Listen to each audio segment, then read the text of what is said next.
नमस्कार मेरे प्यारे बच्चों। हमने 10th क्लास का चैप्टर 1 वास्तविक संख्याएं शुरू किया था। उसकी 3 क्लासें ऑलरेडी हो चुकी हैं। तो इस क्लास को देखने से पहले आप इन तीनों क्लासों को देखें, क्योंकि मैंने इस क्लासों में नंबर्स के बारे में बताया है। तो जो हम प्रश्नावली में क्या करेंगे उनका यूज करेंगे। और आज हम प्रश्नावली 1.1 को शुरू करने जा रहे हैं। आज मैं इनके एग्जाम्पल्स बताऊंगा, ठीक है, और उसके बाद क्वेश्चन कराऊंगा, ठीक है। तो हम चलिए शुरू करते हैं। तो हमारी ये प्रमेय है, ये परीक्षा में आती नहीं है, ये हमें केवल समझनी है, आपको इसे याद भी नहीं करना, ठीक है। तो इसे देखते हैं। प्रत्येक भाज्य संख्या को अभाज्य संख्याओं के एक गुणनफल के रूप में व्यक्त किया जा सकता है तथा यह गुणनखंड अभाज्य गुणनखंडों के आने वाले क्रम को छोड़कर अद्वितीय होता है। अब इसमें आपको कुछ समझ में नहीं आया होगा, मैं किस लिए हूं। मैं आपको प्रत्येक शब्द तोड़ तोड़ के समझाऊंगा। जैसे प्रत्येक अभाज्य संख्या, तो सबसे पहले तो हमारे माइंड में आनी चाहिए कि अभाज्य संख्याएं होती क्या है। तो जो मैंने क्लास नंबर 2 में बताया था आपको, संयुक्त संख्याएं, ठीक है, उन संयुक्त संख्याओं को क्या कहते हैं हम, भाज्य संख्याएं भी कहते हैं। और ये भाज्य संख्याएं क्या है, आपको ये तो पता होना चाहिए। तो ऐसी संख्या जिसके दो से अधिक क्या होनी चाहिए, गुणनखंड होनी चाहिए। तो दो गुणनखंडों से अधिक गुणनखंड, वो क्या होगी हमारी संयुक्त संख्या या भाज्य संख्या। इसे हम इंग्लिश में कंपोजिट नंबर्स कहते हैं, ठीक है। दूसरी है को अभाज्य संख्याओं में, अभाज्य संख्याओं में, अभाज्य संख्या किसे कहेंगे, अभाज्य संख्या हमारी क्या थी, जिसके केवल कितने गुणनखंड होने चाहिए, दो। वो भी कौन कौन से, एक तो गुणनखंड होना चाहिए एक, एक वो स्वयं संख्या होनी चाहिए, ठीक है। जैसे 5 लिया तो 5 में एक तो एक है गुणनखंड, 1 × 5, यानी एक तो खुद स्वयं है 5 और एक है, ठीक है। तो ये हो गया कि एक गुणनखंड गुणनफल के रूप में व्यक्त किया जा सकता है तथा यह गुणनखंड अभाज्य गुणनखंडों के आने वाले क्रम को छोड़कर अद्वितीय होता है। और यह शब्द अद्वितीय, अद्वितीय, इसका मीनिंग क्या होता है, इसका मतलब है एक प्रकार से, क्या है, एक प्रकार से, केवल एक प्रकार से, यानी अद्वितीय का इंग्लिश होता है यूनिक। जो द्वितीय तरीके से नहीं लिखा जा सकता, केवल एक ही प्रकार से लिखा सकता है, वन वे, ठीक है, उसे कहते हैं अद्वितीय, ठीक। अब इसमें, अब क्या सर, इसमें तो मुझे कुछ समझ में आ ही नहीं रहा। तो ये मैं समझाता हूँ एग्जाम्पल से। जैसे मैंने एक कोई सी भी एक संख्या लेता हूं मैं, उसके माध्यम से पूरा समझाऊंगा। जैसे मैंने ले लिया 20। अब 20 में देखो आप, भाज्य संख्याएं, ये भाज्य है अभाज्य है, पहले तो ये पहचानो। तो ये भाज्य संख्या है, क्यों, क्योंकि इसके गुणनखंड 2 से अधिक है। तो इसको जब हम तोड़ेंगे, अभाज्य गुणनखंड करेंगे इसके, तो 20, 20 के 2, 10 बार 2, फिर 5, फिर 5 का 1, ठीक है। तो क्या है इसका, 2 × 2 × 5 आ गया। अब 2 से अधिक है, यानी ये हमारी क्या है, भाज्य संख्या है, यानी भाज्य संख्या होगी, क्योंकि दो गुणनखंडों से अधिक गुणनखंड है। तो 20 हमारी भाज्य संख्या हो गई। उसके बाद अब देखिए कहना क्या चाह रहा है, को अभाज्य संख्याओं में के एक गुणनफल के रूप में व्यक्त किया जा सकता है। किसे, भाज्य संख्या को, भाज्य संख्या यानी अभाज्य संख्या की जगह 20 को अभाज्य संख्याओं के गुणनफल के रूप में व्यक्त किया जा सकता है। और अभाज्य संख्या हमारी क्या थी, दो हमारी एक अभाज्य संख्या थी, 5 भी एक अभाज्य संख्या है, ठीक है। तो इनके गुणनफल के रूप में नहीं व्यक्त कर दिया ना हमने भाई। इन अभाज्य संख्याएं 2, 2, 5, इनको जब हम गुणा कराते हैं तो उनका फल क्या प्राप्त होता है, हमें 20 प्राप्त होता है, यानी एक भाज्य संख्या। तो भाज्य संख्याओं को हमने तोड़ के किसमें लिख दिया, अभाज्य संख्याओं में लिख दिया, ठीक। तो यही तो कहना चाह रहे हैं कि भाज्य संख्या यानी 20 को अभाज्य संख्या यानी 2 इंटू 2 इंटू 5 के गुणनफल के रूप में व्यक्त किया जा सकता है। गुणा करके व्यक्त कर दिया हमने, किया जा सकता है। तथा यह गुणनखंडन अभाज्य गुणनखंडों के आने वाले क्रम को छोड़कर अद्वितीय होता है। अब आप अभाज्य संख्याओं के इन 2, 2 और 5 को गुणा कराकर ही 20 ला सकते हैं। इसके अलावा कोई ऑप्शन ही नहीं है आपके पास कि कोई ऐसी अभाज्य संख्या आपको मिल जाए जिसे आप गुणा कराकर 20 ला सको। यही है 2, 2 और 5। असल में तो 20 को क्या कर सकता हूँ, 2 इंटू 10 तो लिख सकता हूँ। हाँ लिख तो सकता है, परंतु 10 यहाँ अभाज्य संख्या थोड़ी है। ये अभाज्य संख्या है क्या? नहीं है। क्यों? इसके देखो, क्या एक इंटू स्वयं संख्या है क्या? इसको गुणनखंड करोगे तो 2 इंटू 5 होगी, ठीक है, और 1 भी होगा, तो 3 गुणनखंड नहीं है क्या? ये तो संयुक्त संख्या हो गई, भाज्य संख्या होगी। यहाँ भाज्य संख्या थोड़ी लेनी है, यहाँ तो गुणनखंडन अभाज्य गुणनखंडों के रूप में लिखना है, और ये अभाज्य गुणनखंड के, ठीक है। तो अभाज्य गुणनखंडों का ये जो क्रम है, ये क्रम ये क्या है, अद्वितीय है, अद्वितीय है, ठीक है। बस यही समझाना चाहता है ये, और इसमें कुछ भी नहीं है। जैसे मैं 20 को कहेगा कोई कि मैं सर 4 इंटू 5 भी लिख सकता हूँ, परंतु फिर 4 इंटू 5 इंटू 1 भी लिख सकता हूँ, तो ये क्या हो गया, ये भाज्य। तो ये 4 क्या हो गया हमारा, ये भी तो भैया संयुक्त संख्या है 4, ठीक है। एक तो इसका संयुक्त किसे के है, 1 इंटू 2 इंटू 4, ये इसके गुणनखंड नहीं होते क्या, ठीक। तो ये गुणनखंड है, यानी 2 से अधिक गुणनखंड आ गए, 2 से अधिक गुणनखंड आ गए यानी संयुक्त संख्या है। पर ये गुणनखंड में हमने संयुक्त संख्या नहीं लेनी, इसमें भाज्य संख्याएं लेनी है। यहाँ अभाज्य संख्याएं, यहाँ क्या लेनी है, अभाज्य संख्याएं लेनी है। तो यहाँ अभाज्य संख्याएं दिख रही हैं आपको, 2 भी अभाज्य हैं, 2 भी अभाज्य हैं, और ये 5 भी अभाज्य हैं। अब नेक्स्ट चलते हैं, ये हमारी थ्योरम हो गई। ये समझाना चाहती है कि कोई भी भाज्य संख्या हो, यानी यहाँ 20 हमारी भाज्य संख्या है, तो उसे केवल अभाज्य संख्याओं के इसी क्रम में लिखा जा सकता है, एक ही क्रम में लिखा जा सकता है, इसके अलावा कोई क्रम नहीं होता है, ठीक। अब हम चलते हैं नेक्स्ट पर, उदाहरण नंबर 1, जो 2026 में 2 नंबर्स में आया था, ठीक है। 4 क्वेश्चन आए थे 2026 में, उसमें से एक क्वेश्चन हमारा उदाहरण नंबर 1 था। ये हमारी परमें जो हमने अभी 1.1 समझी थी, उस पर आधारित है पूरा क्वेश्चन। मैं आपको समझा देता हूं पहले कि क्वेश्चन हमारा क्या कहना चाहता है, उसके बाद में इसका आंसर लिखूंगा। पहले क्वेश्चन पढ़ते हैं, ध्यान से पढ़ना, एक एक शब्द पर ध्यान होना चाहिए। जैसे संख्याओं 4 की पावर n पर विचार कीजिए, ठीक है सर। जहां n एक प्राकृतिक संख्या है, अब माइंड में आना चाहिए प्राकृतिक संख्याएं क्या है, तो यानी एक प्राकृतिक संख्या है। जांच कीजिए कि क्या n का कोई ऐसा मान है जिसके लिए 4 की पावर n का जो अंक है, जो हमें 4 की पावर n से प्राप्त होगा, वह शून्य पर समाप्त हो जाए। यानी कहना क्या चाहता है ये, हम समझते हैं इधर व्हाइट बोर्ड कि कहना चाह रहा है कि 4 की पावर यानी एक मैंने आपको संख्या दे दी, और इसमें आप n, यहाँ जो n क्या है हमारी प्राकृतिक संख्या है।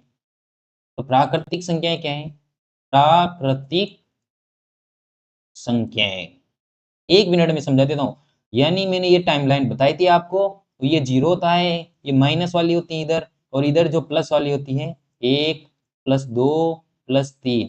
बस ये संख्या यहाँ से लेकर इधर की सभी संख्याएं क्या है, हमारी प्राकृतिक संख्याएं हैं। इसमें पॉइंट वाली काउंट नहीं होती है, पॉइंट वाली नहीं लेनी, इसमें पॉइंट वाली नहीं लेनी, ठीक है। तो 1 2 3 ऐसे अनंत तक जाओ, सभी प्राकृतिक संख्याएं। यानी 4 की पावर n, जहां n एक प्राकृतिक संख्या है, और n का इन प्राकृतिक संख्याओं में से ऐसा नंबर ढूंढो या n का ऐसा मान ढूंढो जिसके लिए हम इसके अंतिम पर क्या होना चाहिए, 0 हो जाए। ये बात करना चाहता है, ठीक है। तो जब भी 4, जैसे मैं मान लूं एक एग्जांपल, n बराबर मैंने मान लिया, यहाँ से एक प्राकृतिक संख्या उठा ली 3, तो 3 लेने पर क्या होगा, ये 4 की पावर 3 होगा। तो मैं इसे क्या लिख सकता हूँ, 4 इंटू 4 इंटू 4 लिख सकता हूँ। तो 4 इंटू 4 क्या हो गया, 16 इंटू 4, और ये क्या हो गया हमारे 64।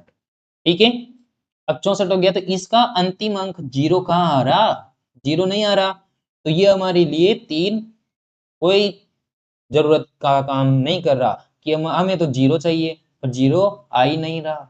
ठीक, ठीक है साहब, ये बात हम समझ गए क्यों यहाँ 0 लाना है। ये तो हमारा क्वेश्चन कह रहा है। अब दूसरी इंपॉर्टेंट बात क्या समझनी है कि एक बात समझो आप, जैसे मैं यहाँ लेता हूँ, जैसे मैंने लिख दिया 73, क्या इसमें 0 आ रहा है क्या? नहीं, अब 0 नहीं आ रहा, इसमें 0 नहीं आ रहा ना, तो ये भी सही नहीं है। एग्जाम्पल, अब मैं एक एग्जाम्पल लेके बताता हूँ। जैसे मैंने लिखा 730, यानी इसमें क्या है, 5 नहीं आ रहा ना, या तो ये 5, मैं समझाना चाह रहा हूं कि जिस भी संख्या के अंत में 0 आएगा, क्या जिस भी संख्या के अंत में 0 आएगा वह क्या होगा, 10 से मल्टीप्लाई होगा। तो 373 इंटू 10 लिख सकता हूं मैं इसे, ये लिख सकता हूं, तो मैं इसे ये भी लिख सकता हूं। यानी जब भी किसी संख्या के अंत में 0 आएगा तो वो उसे मैं लिखूंगा 73 इंटू 10 को मैं क्या लिख सकता हूँ, 2 इंटू 5 लिख सकता हूँ। ये सही बात, यानी ये संख्या, जो भी संख्या 10 से मल्टीप्लाई होगी, जो भी संख्या अंत में 0 लाएगी, जैसे यहाँ 73 अंत में 0 ला रहा है, यानी 73 को किससे मल्टीप्लाई कराया जा रहा है, 10 से, और 10 से मल्टीप्लाई कराया जा रहा है, यानी 5 से भी मल्टीप्लाई कराया जा रहा है। और ये 5 हमारी क्या है, एक अभाज्य संख्या है। ठीक है, ठीक है, तो क्वेश्चन क्या है, 4 की पावर n के भी अंत में 0 आना चाहिए। ठीक है, आगे कुछ भी आ सकता है, अंत में 0 आना चाहिए, यानी जो भी संख्या हमारी आएगी 4 की पावर n, वो भी किससे मल्टीप्लाई होगी, वो भी हमारी 10 से मल्टीप्लाई होगी। 10 से मल्टीप्लाई होगी, यानी 2 इंटू 5 से भी मल्टीप्लाई होगी। ठीक है, और 5 आना चाहिए। जब हम इस संख्या को देखते हैं 4 की पावर n, तो मैं इसे क्या लिख सकता हूँ, 2 की पावर 2 इन की पावर n, यानी इसे क्या लिख सकता हूँ आगे, 2 की पावर 2n लिख सकता हूँ। ठीक है, अब 2 की पावर 2n लिख दिया, यानी मैं n का कुछ भी वैल्यू रखूं हमेशा गुणा में 2 2 2 2 ही आएगा। जैसे मैं यहाँ ले लेता हूँ इसका, इस वाले को, यहाँ अब वैल्यू रख रख के देखेंगे। देखिए, मैंने अगर n बराबर 1 लिया तो ये क्या वैल्यू आएगी, 2, 2 इंटू 1, यानी 2 की पावर 2, यानी मैं इसे क्या लिखूंगा, 2 इंटू 2 लिखूंगा। n बराबर 5 लिखता हूं तो भी क्या आएगा, ये 2 इंटू 5, इस पे रखूंगा, 5 दूनी 10 हो जाएगा, 2 की पावर 10। ये कि 2 इंटू 2 इंटू 2 इंटू ऐसे कितनी बार आएगा, ये 10 बार। ठीक है ना, तो यहाँ कहाँ आ रहा, नहीं आ रहा ना, 5 कहाँ आ रहा मल्टीप्लाई में, तो मैं कुछ भी वैल्यू रखूं यहाँ 5 आएगा ही नहीं। और जब 4 की पावर n में, यही तो है हमारा 2 की पावर 2n, बराबरी तो है ये इसके, जब इसमें 5 नहीं आ रहा तो इसमें भी 5 नहीं आएगा।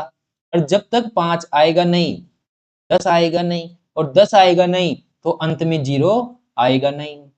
यानी अब हम सवाल पर चलते हैं, तो अब हम लिखते हैं आंसर। आंसर क्या है कि यदि, अभी आंसर में क्या करेंगे हम कि n का कोई भी वैल्यू मानेंगे, उस पर शून्य दिखाएंगे। अब उस पर शून्य आएगा ही नहीं तो हम कह देंगे कि 4 की पावर n पर शून्य पर समाप्त नहीं होगी। तो यहाँ मैं लिखता हूं, यदि किसी n के लिए जो संख्या हमारी 4 की पावर n है, तो संख्या 4 की पावर n शून्य पर समाप्त होगी। ठीक है, अर्थात जो 4 की पावर n हमारी संख्या है, उसके अभाज्य गुणनखंड में क्या आना चाहिए, 5 आना चाहिए, क्योंकि शून्य है, यानी वो 10 से गुणा होगी, 10 से गुणा होगी यानी 5 से भी गुणा होगी। तो अर्थात हम लिख देंगे कि 4 की पावर n के अभाज्य गुणनखंड में 5 जो एक अभाज्य संख्या है, अभाज्य 5 अभाज्य संख्या आनी चाहिए,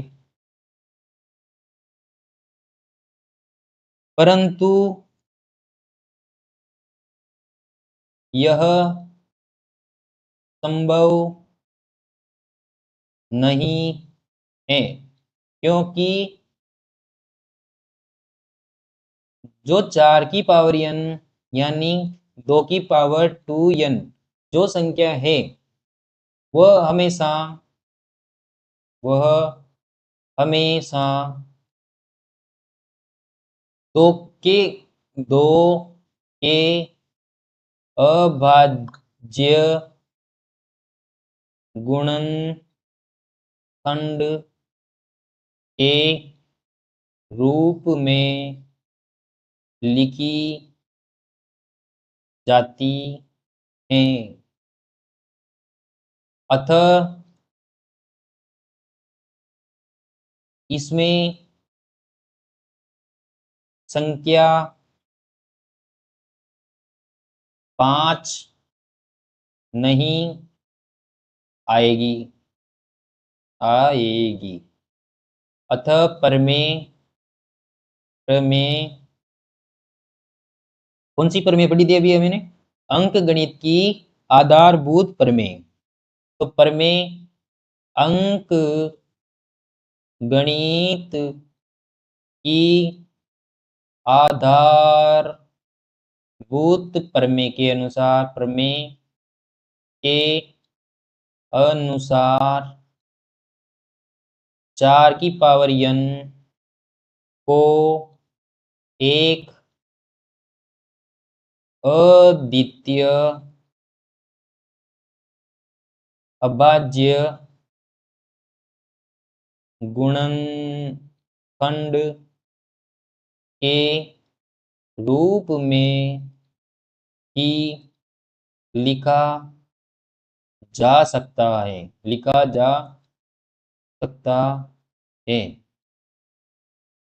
ठीक है। इसलिए n का ऐसा कोई भी मान नहीं होगा जिस पर हमें 4 की पावर n के अंत पर शून्य प्राप्त हो। तो ये हम लिख देते हैं गुणनखंड के रूप में लिखा जा सकता है। ठीक है। अतः n का ऐसा कोई मान नहीं है जिस पर 4 की पावर n संख्या शून्य पर समाप्त हो। ठीक है। तो अतः हम शून्य पर समाप्त हो, ये हो गया, यहां तक हो गया, ये हमारा आंसर हो गया। अब इसे थोड़ा और बढ़ाना चाहे तो आप बढ़ा सकते हैं। ठीक है, आपके अनुसार। अब जिसको ये समझ में आ गया लाइक तो कर सकते हैं। उसके बाद हम चलते हैं हम नेक्स्ट HCF और LCM पर। ठीक है। अब ये समझना बहुत इंपॉर्टेंट है। तो पहले तो मैं आसान तरीके से आपको समझा देता हूँ, फिर इसको थोड़ा डिटेल से समझेंगे।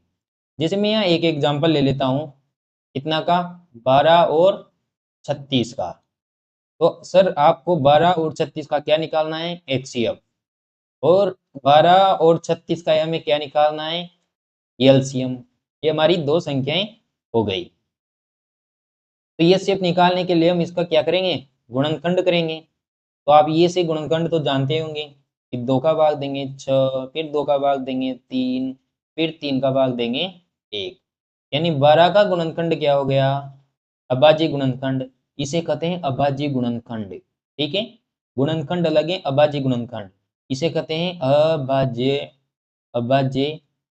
गुणनखंड। ठीक है, क्योंकि गुणनखंड अलग चीज होती है, 12 का गुणनखंड अलग होता है, गुणनखंड यानी फैक्टर, तो 12 के फैक्टर अलग चीज है। अभाज्य गुणनखंड यानी अभाज्य रूप में आपको इसको 12 को तोड़ना है, ठीक है। यहाँ 12 को तोड़ दो अभाज्य संख्याओं के रूप में, तो 2 अभाज्य हैं और 3 भी अभाज्य हैं। फिर 36, तो 36 को लिखिए, 36 का गुणनखंड कीजिए, 36, 2 का 18, 2 का 9, 3 का 3 और 3 का फिर ये हो गया 1। आप जिसको भी आता है ना वो 2x की स्पीड पर देख सकता है, जहां आपको आता है और जहां आपको समझना है वहां 1 की स्पीड में रख लेना, ठीक है। मैं तो आराम से समझाऊंगा क्योंकि मुझे प्रत्येक बच्चे को साथ लेके चलना है और आपके 100 में से 100 भी तो दिलाने, तो उसके अनुसार मुझे धीरे धीरे आपको बिल्ड करना है, मजबूत बनाना है। तो 36 हमारे हो गया, तो 36 को क्या लिखेंगे, 2 × 2 × 3 × 3, ठीक। अब एचसीएफ में बस एक बात याद रखनी है कि दोनों के गुणनखंड में किस चीज क्या क्या चीज कॉमन है। तो यहाँ केवल याद क्या रखना है कि दोनों में जोड़े बनाओ, तो कॉमन या जोड़े बना लो, यहाँ लिख दो जोड़े बनाना है, बस इतना सा। तो एक जोड़ा हमारी ये बन गया 2 का, ठीक, इसके लिए, और एक जोड़ा बन गया हमारे इसका, ठीक, और एक जोड़ा बन गया हमारे इसका 3 का, एक जोड़ा बन गया हमारे 3 का। तो HCF लिखते कैसे हैं, ये भी HCF के बाद किन संख्याओं का आप HCF एलसीएम निकाल रहे हो, 12 का और 36 का, तो कोष्टक लगा के 12,36 लिखा जाता है। फिर उसके बाद बराबर लगाओ, फिर इन जोड़ों में से एक, ये जोड़ा है ना 2 का, तो 1 2 लिख दो, फिर इस जोड़े में से 1 2 को लिख दो, यहाँ इस वाले 2 को लिख दो, फिर उसके बाद ये हमारा 3 हो गया। अब इसको मल्टीप्लाई कराओ, तो HCF आ गया हमारे 12 और 36 का कितना, 2 × 2 4, 4 × 3 कितना हो गया 12। तो इस 12 और 36 का HCF कितना हो गया 12। उसके बाद एलसीएम पर चलते हैं। एलसीएम में क्या होता है, ये गुणनखंड यहाँ लिखने, ठीक है, इनको ही, तो 12 के बाद ये गुणनखंड कर दो, ठीक है, इसे अलग पेन से लिख देते हैं, तो रेड ले लेते हैं।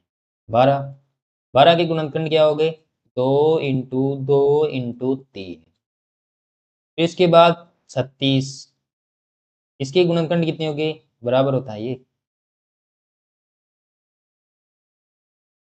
ठीक है,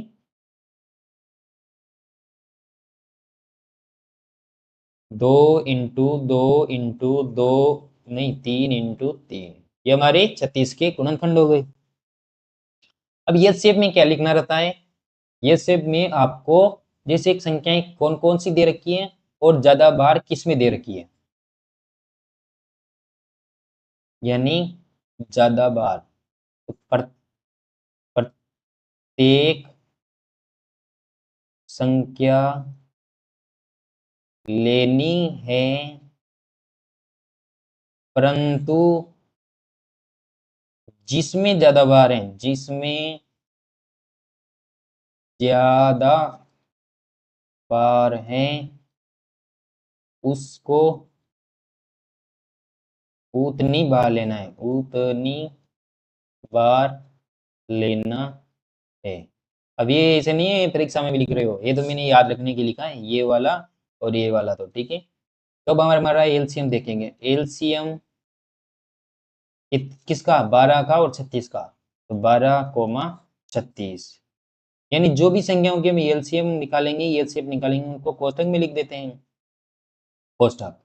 अब यहाँ देखिए 2 आ रहा है और 3 आ रहा है, 2 किस में ज्यादा बार आ रहा है, यहाँ भी सर 2 बार आ रहा है, ठीक, यहाँ भी हमारे कितने बार आ रहा है 2 बार, और यहाँ भी हमारे कितने आ रहा है 2 बार, तो किसको लेंगे 2 बार, किसी भी एक को ले लो, 2 × 2, अगर यहाँ 3 बार आता तो इन 3 बार वालों को हम ले लेते, 3 बार लिखते, फिर 2 बार वालों को छोड़ देते।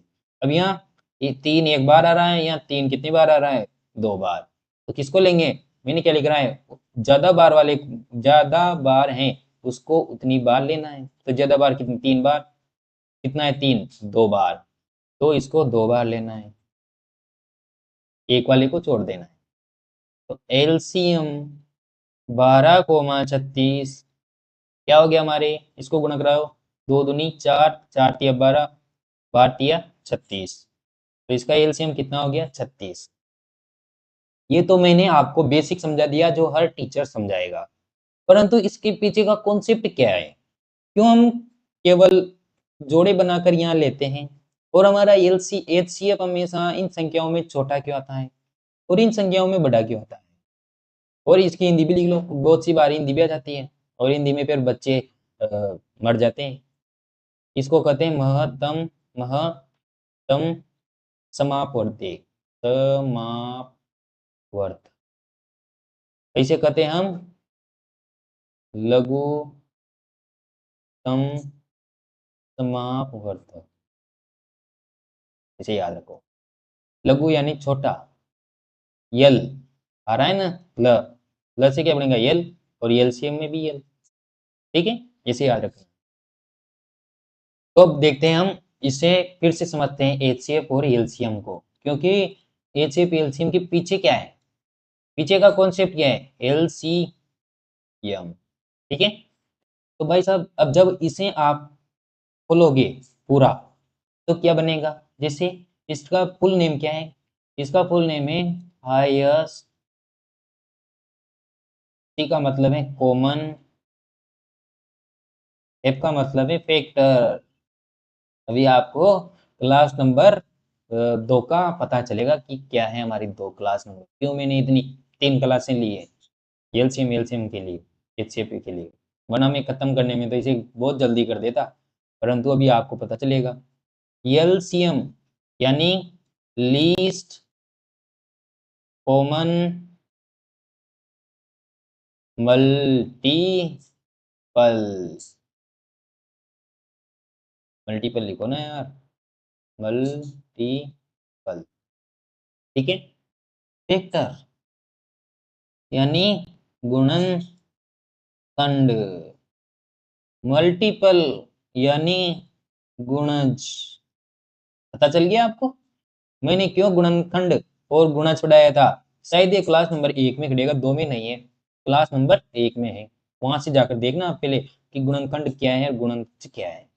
जैसे अगर इसमें बता दूं मैं, जैसे मैंने ले लिया 12, तो 12 का गुणनखंड क्या होगा, यानी 1 होगा, 2 होगा, 3 होगा, 4 होगा, 5 नहीं होगा, 6 होगा, 12, ये तो हमारे क्या होते हैं फैक्टर। और गुणज क्या होंगे 12 के, तो 12 के गुणज तो होंगे हमारे 12, 24, 36, उसके बाद 48, 60, 72, ठीक है, ऐसे ही चलते रहेंगे, तो ये फिक्स है, इससे ज्यादा नहीं जाएगा। ओके, अब हमने जो पिछली बार एग्जाम्पल पढ़ा था अभी, वो किसका था, 12 और 36 का था। वापिस इसे ले लेते हैं हम एग्जाम्पल को, 12 और 36 को। तो देखिए मैंने लिखा 36, इसका भी क्या करेंगे हम, फैक्टर करेंगे। तो 1 भी होगा, 1 का भाग जाएगा, 2 का जाएगा, 3 का जाएगा, 4 का भी जाएगा, 5, 5 का नहीं जाएगा, 6 का जाएगा, 7 का नहीं, 8 का नहीं, 9 का जाएगा, उसके बाद 10 का नहीं, 11 का नहीं, 12 का जाएगा, 13, 14 इसका नहीं जाएगा, डायरेक्ट 18 और 36 का ही जाएगा। तो ये हमारी इसकी फैक्टर हो गई 36 के, ये 12, तो अब 36 के मल्टीपल लिखेंगे, तो 36 एक तो खुद होगा, उसके बाद 36 का 2 गुना 72, 36 का 3 गुना 108, ऐसे इसके कहाँ तक आएंगे, अंतिम तक। अब इनका मतलब आपको समझ में आना चाहिए, ये तो हो गया ना फैक्टर। अब मैं इस के नाम के आधार पर इसको किस प्रकार इसका नाम एचसीएफ ही रखा उसको देखते हैं। पहले आप समझ लीजिए कॉमन चीज, कॉमन शब्द का अर्थ क्या होता है, कॉमन, कॉमन यानी उभयनिष्ठ, उभयनिष्ठ, ऐसी चीज जो इसके पास 12 के पास भी है, 36 के पास है, यानी ऐसी संख्याएं जो इन दोनों के पास है वही क्या है, कॉमन। जैसे किसी लड़के के पास 50 रुपए हैं और किसी के पास 100 रुपए हैं, तो 50 ही कॉमन आएंगे ना। अब इनसे बोल दिए कि आपके पास कितने कितने रुपए हैं, कि मेरे पास 50 हैं, मेरे पास 100 हैं, तो यानी इसके पास 50 भी होंगे, 50 के 2 नोट होंगे, तो यानी 50-50 तो दोनों के पास है ना, तो 50 क्या है यहाँ कॉमन चीज़ है। या जैसे आपको क्लास में बोल दिया जाता है कि किस-किस के पास आज मतलब कौन-कौन पोए लाया है, तो पोए 3 हाथ खड़े किए कि क्लास में राहुल भी पोए लाए हैं और प्रिया भी पोए लाई है और अंजलि भी पोए लाई है। तो तीनों के पास क्या है पोए, यानी तीनों के खाना क्या है कॉमन है, ठीक है? तो जो चीज़ जो सबके पास है, वही क्या है कॉमन। 12 के पास भी कॉमन होना चाहिए, इसके पास भी कॉमन, ठीक है?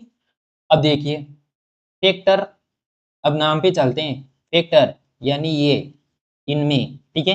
फैक्टरों में कॉमन, फैक्टरों में क्या-क्या कॉमन है? यहाँ देखिए 1 भी कॉमन, 1 भी कॉमन, 2 भी यहाँ, 2 भी यहाँ, 3 भी यहाँ, 3 भी यहाँ, 4 भी यहाँ, 4 भी यहाँ, 6 भी यहाँ, 6 और 12 भी, 12 भी। तो ये जो जिन पर मैंने लाइन की है, वो सब क्या है कॉमन? तो फैक्टरों में कॉमन जो आया, इनमें फैक्टरों में सबको क्या है कॉमन है, उनमें सबसे बड़ा, हाई का मतलब क्या होता है बड़ा, हाईएस्ट का मतलब क्या है बड़ा, तो इसमें सबसे बड़ा कॉमन कौन सा है? इसमें सबसे बड़ा कॉमन है कौन सा? 12। 12 यहाँ भी है और यहाँ भी है। 6 तो 12 से छोटा है ना, तो 6 तो कॉमन तो है, परंतु हाईएस्ट थोड़ी है। हाईएस्ट कौन सा है? 12। इसलिए हमने क्या अपना एलसीएम एचसीएफ कितना आया था? एचसीएफ किसका? 12 और 36 का कितना आया था? 12 आया था। कैसे आता है एचसीएफ? फैक्टर, उसमें कॉमन ढूंढो, तो इनमें कॉमन ढूंढा तो ये इतने सारे कॉमन थे। उसके बाद में कौन सा आया? हाईएस्ट, हाईएस्ट था 12, तो हमारा 12 क्या हो गया? एचसीएफ हो गया। ऐसे आता है एचसीएफ, नाम से बनता है ये, इस वक्त का इसका नाम एचसीएफ रखा, एच सी और एफ लेकर, ठीक है ना? अब इसको आप कहीं भी चले जाओ, आपको 10th में समझाया ही नहीं जाएगा, और जब आप कंपटीशन की तैयारी करोगे तो वहाँ एचसीएफ एलसीएम समझाते हैं, तो मास्टर तो क्या है उनको 5-6 महीने मिलते हैं, पूरा कोर्स कराना होता है, तो स्पीड में कराते हैं, तो बच्चों को ना तो एचसीएफ समझ में आता है, ना एलसीएम समझ में आते हैं, ना फिर उनके जब पेपर में बैठते हैं वो कंपटीशन के में, तो ना उसे फिर सवाल होते हैं। अब जब यहाँ से आपने समझ लिया, तो आगे समझाओ ना समझाओ फर्क ही नहीं पड़ता, ठीक है? एलसीएम में भी देख लेते हैं साहब। एलसीएम में क्या होता है? एलसीएम का नाम है मल्टीपल, तो 12 की मल्टीपल्स हो गए ना, मल्टीपल्स हो गए। मल्टीपल्स में कॉमन जो 12 के पास भी हो, 36 के पास भी हो, तब 12 यहाँ है पर 12 यहाँ नहीं है, यानी 12 हमारा क्या है? कॉमन नहीं है, तो ये 12 हमारा कॉमन नहीं है। चलो, 12 हमारा कॉमन नहीं है। उसके बाद 24, यहाँ 24 दिख रहा है आपको? 36 वाले में नहीं दिख रहा, तो 24 भी कॉमन नहीं है। 36, साहब 36 यहाँ है, तो ये 36 हो गया। यहाँ भी क्या हो गया? 36 हमारा कॉमन हो गया। फिर इसके बाद 12 में 48, यहाँ 48 नहीं है। 60, 60 भी नहीं है। 72, हाँ 72 है, यहाँ भी है और यहाँ भी है, और ऐसे आगे तो चलते जाएंगे, और इसमें भी आगे चलते जाएंगे अनंत तक। ऐसे तो कब तक ढूंढे, तो हमने ये ढूंढ लिया, और हमें काम भी इनसे ही हो जाएगा हमारा। कैसे? कि जैसे मल्टीपल, तो ये मल्टीपल्स, उनमें क्या ढूंढो? कॉमन, तो इसमें भी है, इसमें भी है, इसमें भी है, इसमें एक कॉमन ढूंढ लिया। उसमें लीस्ट, लीस्ट का मतलब होता है छोटा, लीस्ट का मतलब क्या है? छोटा, तो इनमें छोटा कौन सा है? 36। इसलिए तो हमारा एलसीएम कितना आया था? एलसीएम किसका? 12 और 36 का कितना आया? 36। पिछली बार देखो, देखो आप, मैं झूठ बोल रहा हूँ, तो एचसीएफ कितना है? 12, और एलसीएम कितना आया? 36। ओके, तो ये कैसे आता है? कि मल्टीपल्स में ढूंढो सबसे कॉमन और सबसे छोटा, तो इनमें सबसे छोटा कौन है? ये 36, यानी 36 तो एक बार गुणा कराने पर ही डायरेक्ट 36 आ गया, परंतु 12 में कितनी बार गुणा कराया हमने? 3 बार गुणा कराने के बाद क्या आया? 36। परंतु 36 पे जाके दोनों क्या कर जाएंगे? मिल जाएंगे। 36 पे 12 भी आ गया और 36 पे 36 भी आ गया, तो 36 हमारा क्या हो गया? सबसे छोटा मल्टीपल्स जो दोनों में है, वो क्या हो गया हमारा? एलसीएम। अब ये भी हो गया। इस पर ही आधारित है पूरा, इस पर, इस वाले जो समझाया मैंने उस पर हमारा जो एग्जाम्पल नंबर कितना है? 7। मैंने जो एग्जाम्पल नंबर 7 कह रहे, क्वेश्चन नंबर 7, तो क्वेश्चन नंबर 7 है प्रश्नावली का, वो इस पर आधारित है। अब हम चलते हैं आगे और समझते हैं। एचसीएफ यही तो है, संख्याओं में प्रत्येक उभयनिष्ठ यानी कॉमन जो दोनों के पास हो, अभाज्य गुणनखंड की सबसे छोटी घात का गुणनफल होता है। देखिए अभाज्य गुण उभयनिष्ठ उभयनिष्ठ, अब दोनों में कॉमन कॉमन ढूंढो और फिर उनकी घातों का, जैसे मैं एग्जांपल लेके बताता हूँ आपको, कहीं भागने की आवश्यकता नहीं है आपको। इसको मैं पेन को चेंज कर लेता हूँ, ये ठीक है। तो 12 और 36 हमारा ठीक है। 12 का क्या लिखा था मैंने, 2 × 2 × 3 लिखा था। और यहाँ 36 में मैंने क्या लिखा था, 2 × 2 × 3 × 3 लिखा था। क्या कर रहा है, संख्याओं में प्रत्येक उभयनिष्ठ अभाज्य गुणनखंड, ये क्या है हमारे अभाज्य गुणनखंड, ये भी क्या है हमारे अभाज्य गुणनखंड में उभयनिष्ठ, ये भी यहाँ भी है, यहाँ भी है, यहाँ भी है, यहाँ भी है, और यहाँ भी है, यहाँ भी है, और ये 3 जो कि इसके लिए कोई प्रत्येक में देखो, आगे प्रत्येक भी तो लिखने में आ रहा है, तो इसका और इसका एक जोड़ा बन गया। प्रत्येक में उभयनिष्ठ होना चाहिए, इसमें भी उभयनिष्ठ हो गया, और ये इसमें भी कॉमन हो गया। कॉमन होने के कारण और इनकी सबसे छोटी घात का गुणनफल, तो इसकी छोटी घात क्या होगी, 2 की पावर 1 × 2 की पावर 1 × 3। ये क्या हो गया, 3 दूनी 6, 6 दूनी 12, तो 12 हमारा क्या आ गया, एचसीएफ। यही तो मैं सिखा रहा हूँ इतनी देर का, क्या सिखा रहा हूँ फिर आपको, एचसीएफ। ठीक है, बस ये तो मैंने ऊपर समझा दिया, फिर बार बार थोड़ी समझाऊंगा। आप उसे पीछे देख, अगर समझ में नहीं आया हो पीछे से फिर एक बार देख लेना, उसमें क्या है। एलसीएम संख्याओं में संबंधित प्रत्येक अभाज्य गुणनखंड की सबसे बड़ी घात का गुणनफल। 12 36 क्या लिखूंगा मैं इसे, 2 × 2 × 3, इसे क्या लिखूंगा मैं, 2 × 2 × 3 × 3। तो इसमें क्या देखना है, प्रत्येक अभाज्य गुणनखंड की सबसे बड़ी घात, 2 एक अभाज्य गुणनखंड है, यहाँ 3 एक अभाज्य गुणनखंड है, तो इनमें दोनों में प्रत्येक में देखनी है कि किस में सबसे बड़ी है। तो यहाँ 2 की पावर कितनी है, तो इसे मैं कैसे लिख सकता हूँ यार, 2 की पावर 1 यहाँ भी है, 2 की पावर 1 यहाँ भी, यानी इसे 2 की पावर 2 × 3 की पावर 2 लिख सकता हूँ। और इसे क्या लिख सकता हूँ मैं, 2 की पावर 2 × 3 की पावर 1 लिख सकता हूँ। यानी ये क्या हो गया हमारे, अब इसमें देखनी है सबसे बड़ी घात, यहाँ भी 2 की घात कितनी है 2, यहाँ भी 2 की घात कितनी है 2, तो मैंने क्या लिया एलसीएम में, एलसीएम इसका 12 और 36 का, यहाँ 2 की पावर 2 है, यहाँ भी 2 की पावर 2 है, तो मैंने बड़ी वाली को ले लिया, दोनों बराबर है तो मैंने एक ले लिया। ठीक है, यहाँ 3 की पावर 2 है, यहाँ 3 की पावर 1 ही है, तो बड़ी वाली को लेना है, ये शेप निकाल रहे हो तो 2 की पावर नहीं, 3 की पावर कितना ले लिया 2। ये क्या होगा, 2 दूनी 4 हो गया, ये कितना हो गया 9 हो गया, 9 चौक कितना हो गया 36 हो गया, तो ये हमारे क्या हो गया एलसीएम हो गया साहब। अब हम चलते हैं उदाहरण नंबर 2, उदाहरण नंबर 2 को कर लेते हैं, उसके बाद हम उदाहरण नंबर के बाद में ये हमारा फॉर्मूला पढ़ेंगे, उदाहरण नंबर 3, उदाहरण नंबर 4, और फिर उसके बाद हम प्रश्नावली 1.1 और वो हल करेंगे, और ये हमारे सवाल हैं, एक एक को हम क्या करेंगे सॉल्व करेंगे। ठीक, मेरे प्यारे बच्चों, आपको ये वीडियो पसंद आया होगा तो आप हमारे वीडियो को लाइक करें, कमेंट करें तथा चैनल को सब्सक्राइब करें। और ये लिखी हुई पीडीएफ्स को लेने के लिए आप हमारे टेलीग्राम चैनल को ज्वाइन कर सकते हैं। थैंक यू मेरे प्यारे बच्चों।